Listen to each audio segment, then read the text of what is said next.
সাংবাদিকতায় তরুণদের আগ্রহ বাড়াতে সরকার গণমাধ্যম সংস্কার করবে বলে জানিয়েছেন তথ্য উপদেষ্টা নাহিদ ইসলাম। সোমবার জাতীয় প্রেস ক্লাবে এক অনুষ্ঠানে একথা জানান তিনি। এ সময় সাংবাদিক নেতারা বলেন, ব্যক্তি ও সমাজের স্বাধীনতা নিশ্চিত করতে গণমাধ্যমের সংস্কার জরুরি। হাসান আল মাহমুদ জানাচ্ছেন বিস্তারিত। সংবাদ মাধ্যমের সংস্কার নিয়ে সোমবার জাতীয় প্রেস ক্লাবে মুক্ত আলোচনার আয়োজন করে মিডিয়া সাপোর্ট নেটওয়ার্ক। আলোচনায় অংশ নিয়ে সাংবাদিক নেতারা বলেন, ব্যক্তি ও সমাজের স্বাধীনতা নিশ্চিত করতে গণমাধ্যমের সংস্কার জরুরি।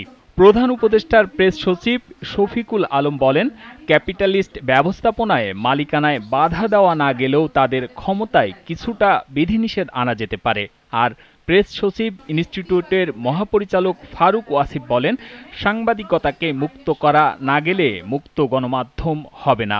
সাংবাদিকতাকে মুক্ত করা না গেলে মুক্ত গণমাধ্যম হবে না, এবং সাংবাদিকতাকে মুক্ত করার প্রথম দায় কিন্তু সাংবাদিকদের নিজের। সাংবাদিকতার প্রেস ফ্রিডমের ব্যাপারে খুবই তারা, আমি বলবো যে নিষ্ঠাবান। এই বিষয়ে তাদের যে কমিটমেন্টের কোনো শেষ নাই। সাংবাদিকতাকে পেশা হিসেবে নিতে গণমাধ্যম কর্মীদের প্রতি আহ্বান জানান তথ্য উপদেষ্টা নাহিদ ইসলাম। তরুণরা যাতে সাংবাদিকতায় আগ্রহী হয় সেজন্য সরকার গণমাধ্যম সংস্কারে কাজ করবে বলেও জানান তিনি।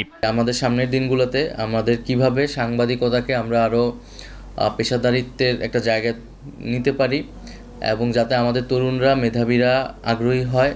শুধু মালিক সম্পাদক পক্ষের সাথে নয়, মাঠ পর্যায়ে সাংবাদিকদের সাথেও ধাপে ধাপে আলোচনা করা হবে বলে জানান তথ্য উপদেষ্টা।